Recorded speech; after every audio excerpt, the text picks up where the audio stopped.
সবাইকে শুভ মকর সংক্রান্তির শুভেচ্ছা জানিয়ে আমি ঘাটাল থেকে তোমাদের সবার প্রিয় হাসি খুশি মিঠু দিই।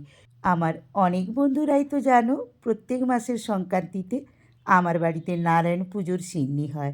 এ মাসেও তার ব্যতিক্রম নয়, নারায়ণ পুজো হয়েছে।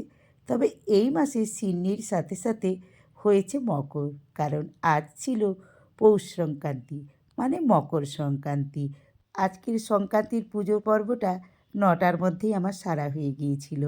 সবার বাড়িতে একটু মকর আর সিন্নি দেওয়ার পরে গল্প করতে করতে যেটা ঘটলো সেটাই তোমাদের সাথে আজকে শেয়ার করতে চলেছি। আজকেও আমরা না হঠাৎ করে একসঙ্গে রান্না করে ফেললাম। প্রথমেই আমি অল্প করে একটু রচা করে নিয়ে নিচে নামলাম। যার ঘরে যা ছিল এই যে দেখো একজোট করে ফেলেছি। সবার বাড়ি থেকে চাল, ডাল, বাঁধাকপি, বেগুন যার যেটা ছিল সব কিছু গুছিয়ে নিয়ে কমলদার বাগানে বসে পড়েছি একসাথে খিচুড়ি ভোগ হবে বলে। আজকে তো নিরামিষ, তো আজকে আমাদের আয়োজনে ছিল খিচুড়ি। এই যে দেখো বাঁধাকপি চেপে গেছে আর খিচুড়ির সবজিগুলো ভাজা হয়ে গেছে।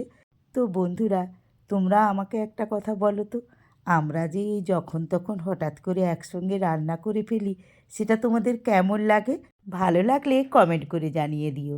আর যদি এই আমাদের চটজলদি সিদ্ধান্তটা ভালো লেগে থাকে, তোমরাও একসাথে রান্না চাপিয়ে দিও। তো আজকে আমাদের খিচুড়ির সাথে ছিল এই যে দুদিন আগে আমি মসুর ডালের গয়না বড়ি দিয়েছিলাম সেগুলোর ভাজা, আর বেগুন ভাজা, সিম ভাজা, বাঁধাকপির তরকারি, টমেটোর চাটনি, 2 রকমের পাঁপড় ভেজেছিলাম। ব্যাস, এটাই ছিল আজকে আমাদের দুপুরের রান্নাবান্না। সবাই মিলে দেখো একসঙ্গে খাবার নিয়ে নিয়েছি। ওরা নিচে বসেছে আর আমরা যে যেখানে ছিলাম হাতে হাতে নিয়ে খেতে লেগে পড়েছি। তো আজকের মতো সবাইকে শুভ মকর সংক্রান্তির শুভ দুপুর। টাটা।